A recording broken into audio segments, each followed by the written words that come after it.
കഴിഞ്ഞ ദിവസങ്ങളിൽ ED സഖാവ് പിണറായി വിജയൻ്റെ വീട്ടിൽ റെയ്ഡുണ്ടായി. അത് ശക്തമായ സംഘർഷം തന്നെയായിരുന്നു നടന്നിട്ടുണ്ടായിരുന്നത്.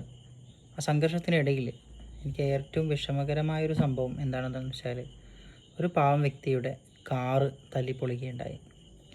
ED ടാക്സി വിളിച്ചിട്ടായിരുന്നു വന്നിട്ടുണ്ടായിരുന്നത്. ആ ടാക്സിക്കാരൻ്റെ വാഹനം തല്ലിപ്പൊളിക്കുകയുണ്ടായി. സംഘർഷങ്ങളും പ്രതിഷേധങ്ങളും കാര്യങ്ങളും എല്ലാം വേണം, പക്ഷേ ഈ സംഘർഷം ബാക്കിയുള്ള ഒരു വ്യക്തിയുടെ കഞ്ഞികൂടി മുട്ടിച്ചുകൊണ്ടാവരുത്, അല്ലെങ്കിൽ ബാക്കിയുള്ള പൊതുജനങ്ങൾക്ക് ബുദ്ധിമുട്ടി ഉണ്ടാക്കിക്കൊണ്ടാവരുത് ഏത് പാർട്ടിയുടെ സംഘർഷം എന്ന് പറയുന്നത്. തൊട്ടു മുൻപ് കോൺഗ്രസ് ഭരിച്ച സമയത്തും ഇതുപോലെ തന്നെ സംഘർഷം ഉണ്ടായി. കുറേ വാഹനങ്ങൾ തല്ലിപ്പൊളിക്കുകയും കത്തിക്കുകയൊക്കെ ഉണ്ടായി. ഇങ്ങനെയുള്ള സംഭവങ്ങളും ഉണ്ടായിട്ടുണ്ട് രാഹുൽ ഗാന്ധിയുടെ വീട് ED റെയ്ഡ് ചെയ്ത സമയത്ത്.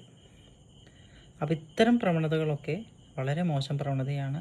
ബാക്കിയുള്ള ഒരാളുടെ കഞ്ഞിക്കുട്ടി മുട്ടിച്ചുകൊണ്ടാവരുത് ഒരു പാർട്ടിയുടെയും സംഘർഷങ്ങളും പ്രക്ഷോഭങ്ങളും എല്ലാം.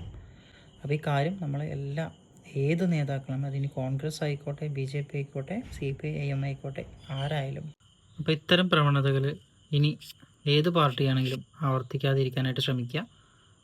ഞാനിപ്പോൾ ഈ പറഞ്ഞ പ്രസ്താവനയോട് നിങ്ങൾ യോജിക്കുന്നുണ്ടെങ്കിൽ താഴെ കമൻറ്റ് ഇടുക. Have A nice day.